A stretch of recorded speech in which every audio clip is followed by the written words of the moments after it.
자료 수집 사업, 아산 정규연구나 그리고 현대그룹 성장사에 대해서 오늘은 전 현대 미포조선 부사장에 계신 김병호 선생님 모시고 인터뷰를 진행하도록 하겠습니다. 날짜는 22년 11월 22일 오전 11시입니다.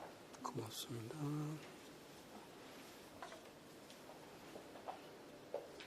우리 구술과 정리 편을 위해서 우리 구술자, 저는 면담자, 우리 아산 정규 창업자 이런 식으로 용어를 좀 정리하도록 하겠습니다.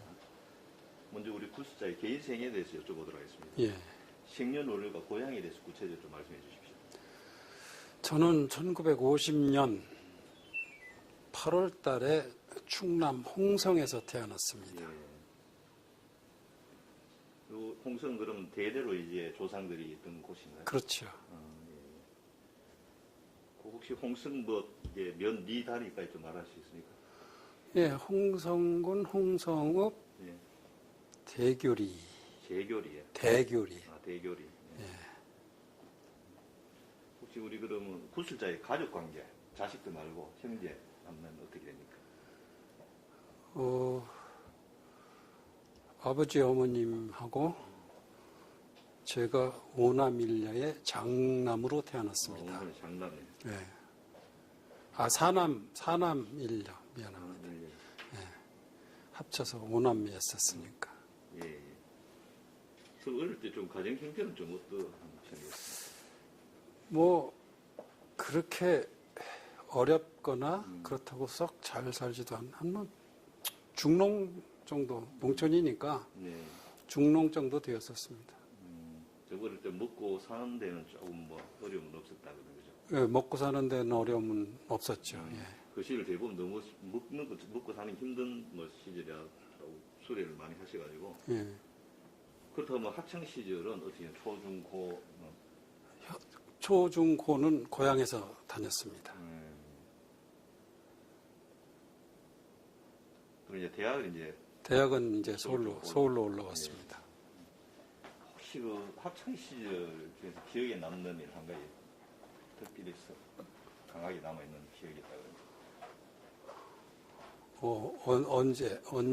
언제든 뭐 본인 기억 속에 학창 시절에 제일 강하게 남아 있던 기억이 어떤? 대부분의 시골 학생들이 그러듯이 그 현지에서 그냥 뭐 일종의 비슷하게 동계 진학 비슷하게 그렇게 올라갔기 때문에 고등학교까지는 그냥 고향에서 다녔는데 공부는 꽤 잘하는 편이었었습니다. 이제 고등학교 올라가고 대학이 이제 그런 문제가 대두가 되니까 그 지역에는 대학이 없으니까 서울로 가야 되겠다. 그런 이제 생각이 있어가지고 첫 해는 서울대학을 봤는데 떨어졌습니다. 그래서 재수하려고 마음을 먹고 있었는데 친구 한 사람이 재수할 때는 하더라도 후기 시험 한 군데만 보자. 그래가지고 후기 대학을 한 군데 시험을 봐서 합격을 했어요. 근데 그 친구도 합격을 하고 그 친구 얘기가 뭐 일단 좀 다녀보자. 그래서 다녔는데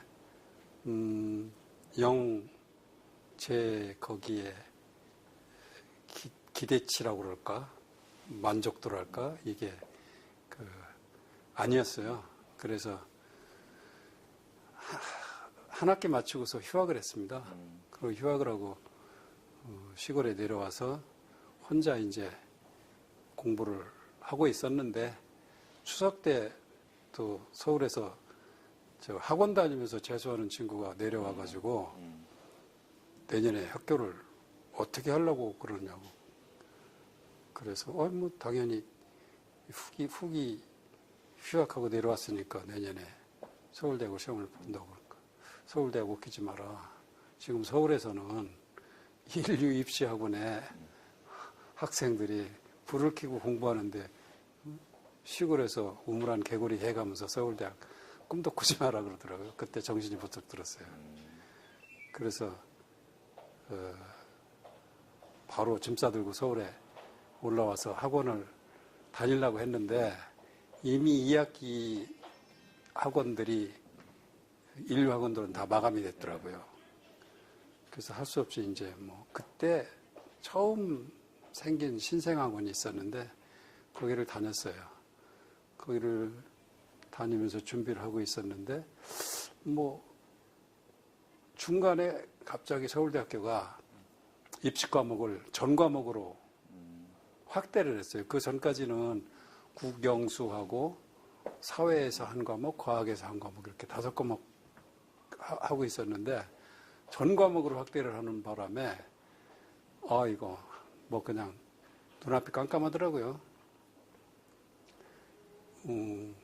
다른 친구들은 그래도 1학기 때부터 국영수하고 5과목은 착실하게 준비를 해왔었는데 나는 1학기 때는 또 다른 대학 다니라고 입시 준비를 안 하고 2학기 때부터 시작하려고 그랬는데 그래가지고 도저히 안 되겠더라고요. 그래서 서울대학을 포기를 하자. 근데 그때까지만 해도 내가 이과였었거든요. 네. 그때 포기를 하고 그럼 서울대학을 포기를 하고 어이구 회장님 자리를 제가 앉았습니다. 우리 중후회 회장님이죠. 근데 전에 후기로 들어간 학교도 이과 공대였었는데 서울대학을 포기를 하고 하려니까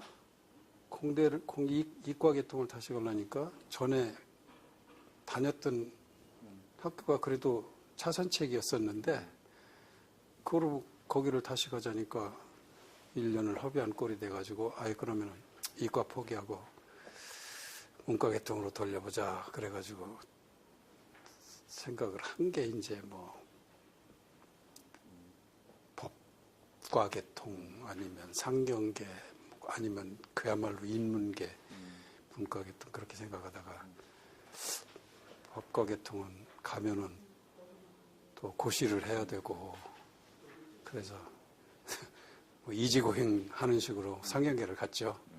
그래서 네, 그게 어떻든 인생에서는 제일 터닝 포인트가 됐죠. 거기가. 그래서 이제 상경계를 잘 다녔습니다. 그러고서 그럼 요즘 지금 뭐 특별히 하고 계신 일은 있습니까? 없습니다. 이제 뭐 나이가 70이 넘었는데 뭐 그래 다른 뭐 어떻게 뭐 어떤 뭐 사회학교 뭐 나가 특별히 뭐 없어요. 여기 중후회 부회장 하고 있어요. 그래. 예, 조선 회장. 여기 중후회가 이제 저기 회장님이 계시고 네. 그다음에 이제 사업본부별로 회장이 한 명씩 있는데 각 사업본부의 회장이 중후회 전체의 부회장. 분과가 있죠. 예. 그러면서 이제 만나 소일하고 그렇게 하신다고. 예. 그럼 군사 직장 생활에 좀 여쭤보겠습니다. 예. 그럼 학교를 졸업하고 처음 직장 생활 어디서 했습니까? 첫 직장은 좀 뭐 아이러니하겠지만 대우그룹으로 들어갔어요. 졸업하고는? 예, 바로 졸업하기 전에 이미 이제 신입사원 공고가 있어서 대우그룹의 공채에 합격을 해서 연수하고 뭐 일종의 이제 연수 마지막에 면접 비슷한 거를 하는데 어느 회사에 배치되었으면 하고 원하느냐 하는 그런 점이 있었는데 그때 저는 대우 실업 아니면은 대우 중공업을 얘기를 했었는데 뭐 나중에 발령난 거 보니까는 동양증권으로 발령났더라고요. 동양증권을 막 그 대우 실업 대우 그룹에서 인수한 증권에서 했었어요. 그래서 갈까 말까 하다가 거기 1년 전에 거기에 입사한 내 친구가 대학교 동기가 있어가지고 거기 어떠냐고 물어봤더니 여기 좋아 여기 뭐 재밌어 그러더라고요. 그래서 일단 갔어요. 가서 근무를 시작했는데 거기도 또 제 기대치에 못 미쳤어요. 어차피 뭐 증권회사는 제2금융권이니까 기왕에 금융계에 있으려면은 제1금융권이 낫지 않을까. 그래서 봤더니 한국산업은행, 요새 KDB죠. 예. 거기 신입병원 모집이 있더라고요. 그래서 거기 시험 쳐가지고 거기 다시 그로 갔어요. 예, 다니던데. 산업은행도 또. 예, 산업은행 조사부에 발령받아가지고 조사부에 있었습니다. 그러다 그러면 현대중공업은 언제 입사하셨습니까? 1년을 산업은행 다니다가 1년 뒤에 현대그룹 또 공채에 저도 공채랐습니다. 예, 공채로 왔어요. 뭐 예를 들어 경력직 그게 아니고 그런 게 아니고 완전히 공채로 다시. 예, 1년을 다녔는데 아니 그러면 예, 물론 그 당시 산업은행의 이미지가 어떤지 모르겠습니다만 뭐 꽤 나름대로 괜찮은 그때도 국채은행이야. 예, 국채은행 예, 계속 예. 국채은행이죠. 지금도 마찬가지니까. 근데 불구하고 왜 중공업으로 이렇게 옮기려고 생각했습니까? 그것도 뭐 일종의 뭐 자존심이랄까 오기랄까 그런 거를 건드리는 사람이 있어가지고 산업은행은 그때 당시에도 저는 경제학과를 나왔는데 경제학과 출신들이 또 선망하는 특히 조사부 예. 1순위가 한국은행 조사부, 2순위가 산업은행 조사부였었습니다. 근데 내가 그때 산업은행 시험을 칠 때는 한국은행은 모집이 없었어요. 그럼 하여튼 그 산업은행 모집이 있어서 거기를 갔는데 잘했어요. 가가지고 내가 원하는 바대로 잘하고 있었는데 그때 당시에 경제개발 5개년 계획이 뭐 4차인지 뭐 연도별로 찾아보면 알 거예요. 그때가 1976년이었으니까 4차인지 5차인지 경제개발 5개년 계획을 수립을 할 때인데 경제개발 5개년 계획을 수립을 할 때 그 총괄은 경제기획원에서 합니다.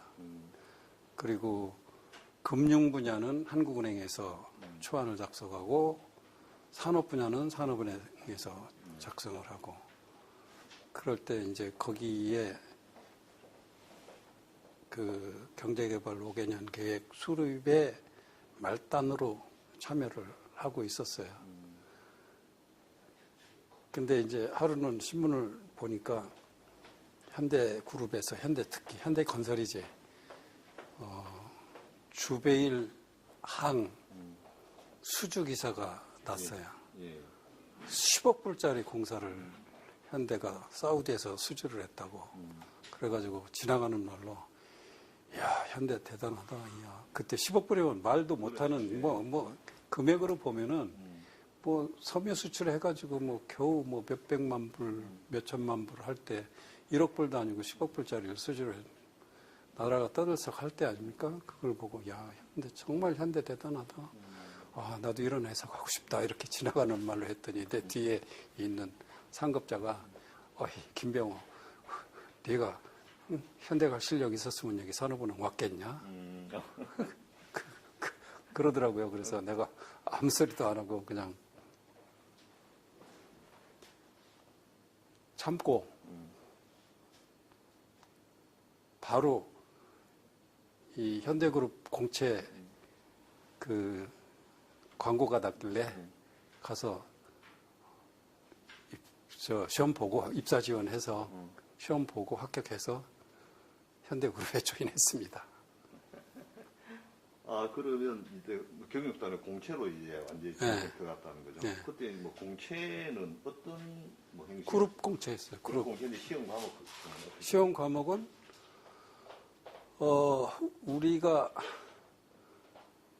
그 상경계니까 경제원론하고 그다음에 영어하고 상식하고 이런 거 봤던 것 같아요. 예, 기본적으로 보는 거. 그다음에 면접할 때 영어 면접하고. 면접은 뭐 어떤 식으로? 외국인 그러니까 창업자는 안 나오고 그때. 창업자분은 안 나오시고 이제 임원들이 나오고. 그러니까 이제 그때만 해도 이제 창업자분은 아니시고 이제 서울에 계시는 임원들 분이 면접을 했고 또 그거하고 별도로 영어 면접을 그때 현대 서울 사무소 어학실에 있는 영어 강사가 네. 영어 면접을 또 하시고. 그래서 이제 뭐 중공업을 입사하셨는데 그럼 입사학원 어느 부서로 갔습니까? 저는 면접할 때 뭐 부서까지는 얘기 안 하고 울산으로 보내주십시오 그랬어요. 울산으로. 예. 근데 그때 당시에 풍조는 서울에 있는 사람은 서울을 선호하고 지방 안 가려고 그랬거든요. 그때 근데 저는 이제 울산으로 보내주십시오 그랬더니 한 분이 울산 가서 뭐 하게 그러더라고요. 그래서 나중에 무엇을 하든 간에 현장을 알아야 나중에 하는 일이 도움이 될 것 같아서 일단 울산 먼저 근무를 하겠습니다. 그랬더니 뭐 어쨌든 간에 현장을 알고 난 다음에 단계를 하겠다 이거지. 예, 그렇습니다. 그랬더니 해외 영업부로 발령을 내주시더라고요. 그래서 내가 따졌어요. 왜 울산 보내달라고 했는데 해외 영업부냐고. 당신이 딴 일을 나중에 할 건데 그 울산은 현장을 알기 위해서 울산 보내달라고 한다고 하길래 이 해외 영업부에서 일을 하면서 그냥 울산 출장 자주 다니면서 현장을 알 기회를 줄 테니까 그냥 해외 영업부 다녀라. 그래서 그렇게 해외 영업부에 발령을 받았습니다. 해외 영업은 이제 서울에 있는 거예요? 서울에 있었어요. 그때. 그럼 이제 그 당시 그러면 어떻든 그 뭐 회사가 엄청 성장하고 그런 때니까 좀 직장 처음 갔을 때 좀 분위기는 좀 어땠습니까? 아주 그냥 뭐 분위기 엄청 좋았죠. 전부 그냥 다들 신입사원들도 그렇고 그냥 뭐 완전 하이텐션 다 아주 그냥 활기차게 하는 그런 분위기였었습니다. 그럼 이때 이 해외 영업부라는 것은 현대중공업 안에 해외 영업? 그렇죠. 일단 뭐 현대 어떤 뭐랄까 요즘 말하면 종합상사 이런 개념 그런 게 아니고 예. 중공업 안에 중공업 안에서 그리고 요 해외 영업 주로 어떤 일들 해요? 조선 수주 관련해요? 그렇죠. 선박 수주 일을 하는 그것도 해외 것만 국내 거는 또 국내 영업부가 따로 있었고 해외 고객들로부터의 선박 수주하는 일을 도맡아서 하는 부서가 해외 영업부였었죠. 그럼 요 들어가 신입사원 때 그러면 이 해외 영업에서 이제 우리 구술자가 주로 한 일 어떤 거? 그러니까 신입사원이 할 수 있는 일은 굉장히 한정이 돼 있어요. 우선 아침에 텔렉스로 그때는 모든 교신을 했는데 팩스도 없고 이메일도 없고 뭐 무조건 팩스 아니면 나중에 이제 파우치로 문서 같은 거는 책이나 사양서나 이런 건 파우치로 이제 보내고 데일리 커뮤니케이션은 전부 이미 텔렉스에 했었어요. 그러니까 밤새도록 이제 텔렉스 실로 들어와요. 텔렉스 실이라고 통신실이 따로 있었어요. 그때 거기로 고객한테서 들어오는 텔렉스, 지사에서 들어오는 텔렉스 이런 것들을 수거해서 담당 파트별로 나눠주는 일부터 시작했습니다. 그게 이제 신입사원이 할 일이죠. 거기다가 또 이제 뭐 복사하는 일, 사무실 청소하는 일 이런 걸 시작을 했죠. 그런 걸로. 그럼 신입사원 시절 뭐 창업자에 관련된 뭐 기업 같은 거 예를 들면 뭐 신입사원들 항상 현대의 특징은 수련회 같은 거 하잖아요. 네. 혹시 수련회 참여한 적 있습니까? 수련회 그때만 해도 이미 그 그룹이 커져가지고 그룹 전체 수련회를 못 하고 그 회사별로 했어요. 현대건설은 강릉에서, 원래 하던 대로. 현대중공업은 저기 그 수중릉이 있는 관상에 있었죠. 간포 해수욕장. 간포. 예. 거기서 중공업은 거기서 따로 했어요. 그래서 저 수련회 할 때 창업자님은 못 뵙고 중공업까지는 안 오시고 건설은 가셨다 하더라고요. 그때도. 근데 우리는 중공업만 따로 모여서 했죠. 그럼 중공업은 계속 이제 그곳에서 이제 신입사원 수련회. 매년 거기서 예. 그럼 신입사원 시절에 이제 창업자와 마주칠 기회는 거의 없었네요. 울산에 이제 오시잖아요. 오시면은 이제 뭐랄까, 집차, 이런 거를 타시고 현장을 순시하실 때 먼 발치에서만 뵀죠. 먼 발치에서. 예. 그럼 또 군수께서는 이제 현대중공업 해외 영업부에 근무하면서 이제 뭐 선박 영업 쪽으로 계속 전하면서 탁월한 역량을 보였다고 이제 알려져 있습니다. 그 예로 이제 해외 지점을 굉장히 많이 근무하셨는데 예. 맨 처음 해외 지점에 간 때는 언제인지 어느 거? 81년 여름에 정확하게 뭐 달수는 7월인지 8월인지는 예. 기억이 안 나지만 런던 지사를 나갔습니다. 아, 런던 지사. 이게 예. 처음입니까? 이 예, 지사? 예. 근데 이 런던 지사는 우리 70년대 이게 중공이 크는데 가장 큰 역할을 하는 곳이기도 하죠. 예. 공항이니까. 예. 그럼 그 초창기와 이제 80년대 가보니까 런던 지사의 규모라든가 이런 것들은 초기와는 어떤? 엄청나게 컸어요. 완전히 거기는 뭐라 그래야 되나. 해외에서 제일 큰 오퍼레이션을 하는 본부였었어요.